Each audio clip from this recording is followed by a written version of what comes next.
Hello, it's me once again here to talk about Fullness of the Apocalypse. It's getting a bit chillier now out there, especially here in London. But I hope you guys are wrapping yourselves nice and cozy and shit, and we'll just get into it. Right here we have chapter 170 and versus Diodora, with the cover being mystery package, and then we close to the quarter to the living quarters or whatever, where everyone is relaxing. Donnie wakes up to see mystery package and the rest of the crew just looking down at him, and look at Anne's face. She's genuinely so disgusted and disappointed in his performance, as are we all. And Donnie is like, what's going on? And Mr. Package says like the battle's over and that you lost. But Donnie's sort of yelling at him, just mad that they got tricked. But Mr. Package is saying that they're kind of upset, saying that your friends will be thankful. With even Anne's saying like, well, who are you? Talking like you know. Some person was just like, you guys have just like, hold on, y'all haven't figured it out yet. And Mr. Package goes on to say that yeah, they doubt it unless they can identify people by their soul color. And they take off the hood, and this Dubs, bro. Dubs. How many videos, guys? How many videos did I say? Please, someone. How many videos was I saying mystery package was gopher? Cause oh my god. Listen. My shot. Listen.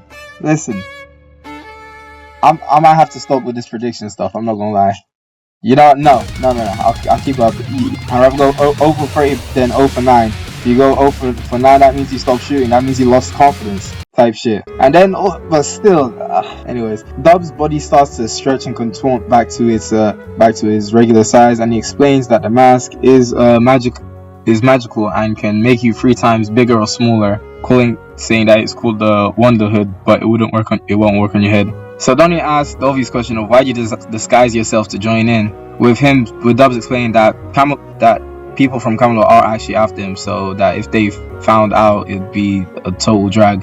And then he digs into the cloak like, hey yo, bro's got a mystery package there for sure. Pause. And he goes on to state that he completed Gawain's orders and was about to send it here through the box, but he wanted to test the quality first on the field. So, and now that he's satisfied with the results, it's all for everyone else. For Anne, we see this nice little rapier, which creates after images of itself with each strike, and that with the right amount of skill, the wielder can generate even more after images. So yeah, this is pretty nice design. Look at the details on this shit, man. The engraving, yeah. Knock up his weapons designs, bro. For Nacians, the twin pole gloves, which are gloves that allow the person to switch between intense heat or cold, which can be applied to changing to Nacians' poisons, so that they can change their nature, and that they can heat up to 300 degrees and cool all the way down to minus 240. Bro, I'm struggling here, and is not even -1 yet, but is that Celsius or Fahrenheit? Is probably what a lot of us are wondering. And Donnie was just realized that he was the test study, with Anne singing a completely new tune. Now that she got this, how girlies be for real, man. But yeah, both Nazi and Anne completely flipped their tune. Donnie just mad at the fact that he was the test subject. And for Donnie, he has the old guard. It's basically the shield from that 170 Scenes movie, and that since it can float and move on its own, you can fight free with both hands and not worrying about defense. But that it also talks, which Donnie screams that he doesn't need that bonus. But it's smart that the shield can talk as well, because if Donnie is obviously not having to worry about defense, the shield can be like me whenever I die in Brawlhalla first, when I'm doing duos with my friends and just be doing shitty callouts. Percival asks if there's anything for him, with Dub saying that he's still working on it, which obviously Percival's just like, damn. It's announced that the third match is about to begin, so it's time for Annie to go out. And she seems very excited to test out the new weapon immediately, with getting Percival to hold her old one. And everyone wishes her good luck. And we go on to see that it's Angel versus Diodora. Each side's biggest eaters are cheering for them. They look over to each other. And yeah, that's just kind of funny. So the two stand off towards each other. They both pull out their weapons. They get into this quick scuffle. Diodora lunges forward with a slash and sidesteps it. Goes for one strike, and multiple after images come at at Diodora, with Anne's surprised at the quality of the after images that she could make with just one strike. With her with one strike doing it more was a lot more than when Dubs was doing it. Just showing, obviously, like he said, the skill will show how many after images the person can make. With Edlin stating how good, admiring Anne, how good Anne is, and this guy just over here. Honestly, real. I'm not even gonna harp on this nigga just drooling the way he is. So Anne continues her offensive. Diodora compliments her moves, goes ahead to counteract and block her attacks, trying to go for his own, which are obviously deflected as well, I'm assuming. And obviously neither side's giving an inch, with Capadonic wondering like who's gonna win once it's all over. And my glorious King Beltribe comes in to note that there's a clear difference in skill and experience, understanding how this one's already gonna go. And then we see Anne's hair is undone from the strikes, and she even gets some attacks to her arms as well. Choking Edlin, and everyone just shocked at what's happened. Diodora trying to just talk Anne out of fighting, saying that he doesn't want to hurt a girl any further. And Anne's just like, man, shut your bitch ass up. Diodora's helmet proceeds to snap off, proving that Anne was able to slash his arm. You know what this fight reminds me of? This shit reminds me of when Zeldris and Leadershell were going at it back and forth back in OG 7 Deadly Sins. Maybe this could be like a Monkey D. Luffy type of stretch here, what I'm about to say, but this might be the one of many sort of sword-based duels that these two kind of have, because their fighting styles are kind of similar in a way. But yeah, my glorious King goes on to state that she focused all of her attacks on a single point of Diodora's helmet, which shocked Diodora Sideman 1 and 2.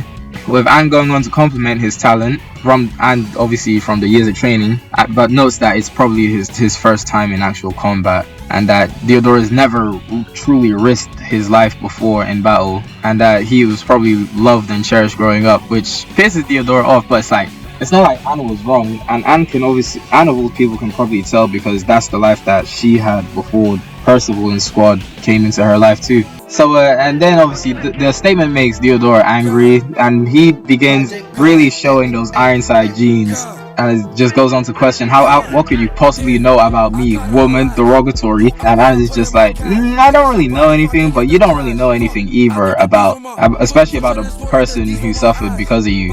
But it's like, I understand why Anne made this shot, don't get me wrong, Percival, that's my son too, but like, it's not like Diodora technically knew of Percival. Like, he doesn't know the circumstances of Percival's existence. He knows Percival exists, probably hasn't heard that he's come back yet, but knows of his existence. Diodora goes in for 1000 cross, and Anne goes to counter with Squall's Finger V2 and all the, oh my goodness, this shit is amazing. Just pulled out so many different after images showing her proficiency with a weapon she had just gotten a couple minutes ago, and completely outdoes the 1000 cross and knocking Diodora back, with Diodora just thinking of his father.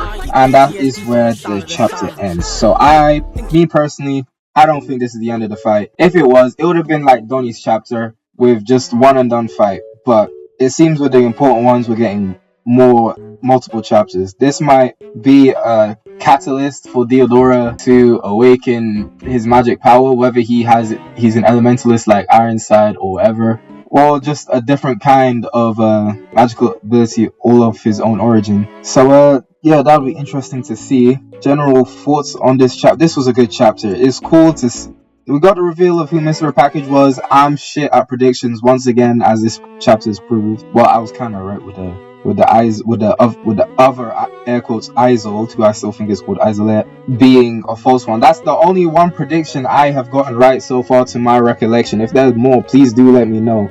I need the confidence boost. Yeah, and then the actual fight between Anne and Diodora, like I said, it gave me Ludo Shell versus 1v1ing Zeldris vibes with their swordsmanship, because they kind of do have like I said, they have similar swordsmanship to the former fighters mentioned in a way, because Ludashell was using a rapier in Margaret's body, Anne used a rapier, Zeldris was using a single-edged an executioner sword, which is a single-edged weapon. And while Diodora isn't using a single-edged weapon of sorts, he is sort of, his attacks are more focused on slashing rather than stabbing like how Zeldris's were. So maybe it's a homage to that fight. And if it is a homage to the fight, then maybe Diodora will awaken a magical ability and will use it to eke out a win, like how Zeldris revealed that his original magic was Omnis Nebula and completely nuked everyone. So yeah, that's pretty much all I have to say on this. This was a great chapter, great fight, and put out a stellar performance. Hermaphy for real, like how Ron was to say, Beltripe is still the GOAT of the four, well, joint GOAT with Pelagard of the four evils. That is my glorious king right there. And yeah, I'll see you guys next time for chapter 170 to 171. I can't count. I'm cold. I'm going to go drink some hot chocolate tea. I don't know. Most of y'all, probably Americans, think I'll drink tea anyway. So I'm gonna say I'm drinking tea. I'm gonna go drink tea. I don't know, man. Work on the webtoon. Oh yeah, I have a webtoon that's gonna come out sometime next year, possibly, with the way I'm going about it. Yeah, I'm not sure if I ever mentioned that, but I am going to do a drawing of some kind. So yeah, take care.